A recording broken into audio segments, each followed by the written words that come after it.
Well, the leadership group, and Donald may talk about the process. Essentially, we've suspended Majak from the club in terms of being around the club and at the club other than for rehabilitation purposes indefinitely. He's breached rehabilitation protocols and internal codes, and as a result of those breaches, which we're not going to go into, for very good reason I would have thought, he's accepted the penalty, and as a result of that he has to now work his way back in. He'll continue to do community work, he'll continue to do a lot of the other things that are required of him as a professional footballer, but in terms of being around the club and training with the boys, he has been suspended indefinitely. So it's not one incident, you say breaches? We're not going to go into we mentioned rehabilitation and also maintaining the standard of our culture internally. So we're not going to go into the specifics, and we've got to respect Majak. He's a young man under a lot of pressure, and therefore from that point of view, to go into the details of the reasons behind this would be unfair to him, and we don't want him to take it. What's been his reaction to this? He's accepted it. Donald's been dealing with Madge. He understands it, and he'll accept it. What about transparency though? I mean, surely if you just said that he's done this or done that, it would be done and dealt with rather than leaving it open to conjecture. We've stated our position, and I know it might be frustrating, but we have to, as a club, respect our internal processes, and we're not going to go into the details. And you know, he understands them. That's the critical thing. We've told our members and supporters we hold high standards. He hasn't met those in those two areas, and therefore he'll learn and be a better player for it, be a better person for it. Has it affected his rehab? Has this pushed his return back because of what he's done? Again, we mentioned that it's a breach of rehabilitation. But does that mean he might not recover from the knee injuries quickly now? Because we're not going to go. I'll hand over to Donald on the specifics of that. But no, there's no. I mean, Madge will. The reality of the situation is that leadership group met with Majak this morning.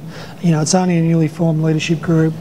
And, you know, Andrew Swallow headed up the discussion, and, yeah, Madge is just going to go and train at Werribee indefinitely. So, and that'll mean that, you know, we won't be taking any shortcuts on his football progressing, which he still needs to focus on. He's still only a developmental player. And all of his rehab stuff will be overseen by Steve Saunders at the club. So how disappointed is the club? Oh, look, sure, the club's disappointed, but I mean, it's the bigger picture. I mean, all of our blokes are come under a code of conduct, and the leadership group has worked really closely with the playing group over and with Brad over this pre-season, dating back to Utah, and there's certain standards that they've put in around training and adherence to the way they want to go about things, and you know, whether it was Madge or whether it was any other player, you know, they all fall under the same rules. But you get more attention on a bloke that hasn't played, you know, he's had a lot of publicity but hasn't played one game. Look, the thing about it is not so much whether he's played another, how many games he's played. I suppose in his instance, probably a lack of experience, you know.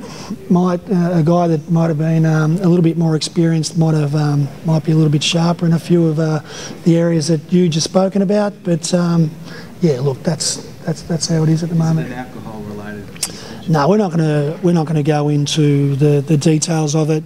All we want to say is that, as you just spoken about, you know, he breached some rehab protocols, and the leadership group are very strong on instilling a culture that, you know, blokes like Arch, Anthony Stevens, these sort of players have handed on to the younger generation, and you know, that's where it's all at. You know, I mean, we're a very tight-knit footy club down at Arden Street, and yeah, it continues to be that way. His attitude more than as I said, mate, we'll just leave it at that.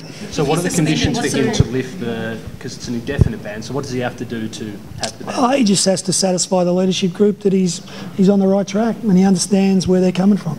How's his behaviour influenced other players negatively? No, as I said, you know, whatever's occurred, you know, is between the leadership group and our playing group and our coaching staff. So, you know, we're really comfortable with that. So just to clear up, is this the culmination of?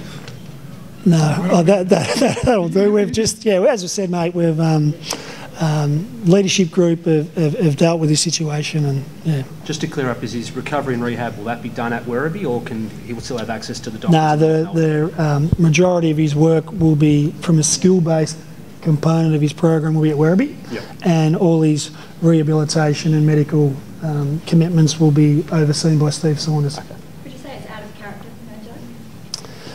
for Majak? I just think that, as we've said before, he's a young bloke, and as you said, he's had an enormous amount of pressure put on him and some high expectations within the community, and, you know, like, he's a North Melbourne boy and we'll support him 100%.